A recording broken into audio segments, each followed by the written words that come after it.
Good morning. How you guys doing? This is Mike back with the thought of the day on January 12th, 2026. First, I want to give honor and praise to Ahaya Shor Ahaya Bahashem Yeshai Rawakadash, Father, the Son, and the Holy Spirit in Hebrew. Then I like to open with the serenity prayer. God, grant me the serenity to accept the things I cannot change, the courage to change the things I can, and the wisdom to know the difference. May your will, not mine, be done. Today, I want to send a message out to the sisters, man.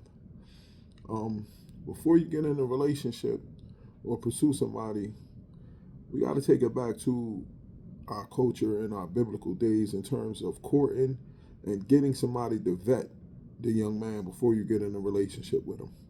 I was talking to online, commenting and going back and forth with a couple of sisters that I know from college.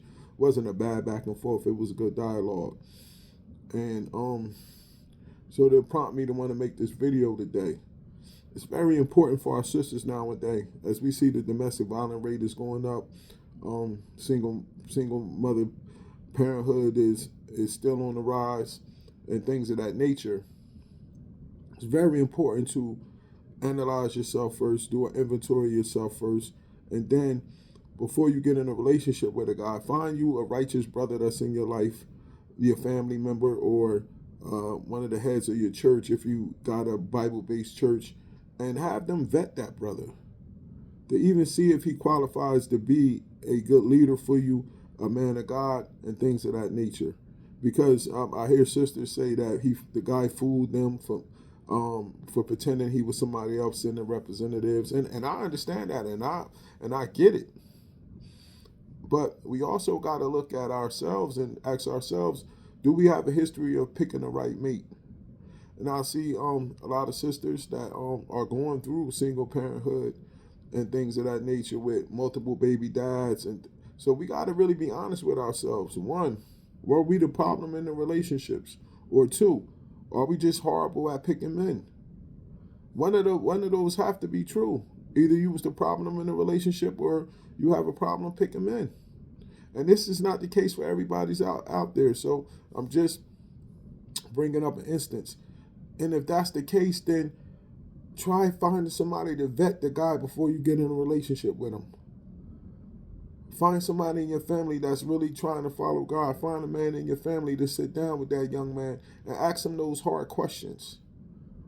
I know in our church body we have bishop and we have leadership for the single women that have interest in somebody that they're going to vet these guys to see if those guys are qualified to be husbands. Because that's what's missing now. Everybody turn their nose up at arranged marriages and things of that nature, but this is how you avoid these kind of problems. Because the women just look at the guy, his muscles, his looks, his tattoos, and this and this. If he got swag, and don't know nothing about him. Don't know what kind of issues he's bringing. Don't know if he really served God or he just came to that church to try to find some women to mac. It's a lot of wolves in there, ladies.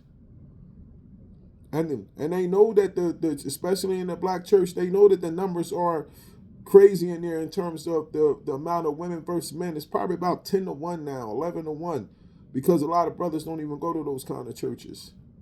So you have to be aware of that stuff in the church and on the street. You got to find somebody to vet these young guys. And I'm tired of seeing our women getting killed, getting brutalized, and things of that nature because they're not vetting these guys before they get in a relationship with them. To all the sisters in my family, if you out there and you single, holler at your cousin. Holler at your cousin to come, and I'll sit down with you with that young fella and I'll vet him. And I'll let you know if it's a yay or a nay. If it's something that you could pursue in terms of courting. And then once you vet him, if you get the okay, court the guy. Don't have sex with him, because that's how those souls get tied. That's how those children get born, and then the guy not there. Marry before carry.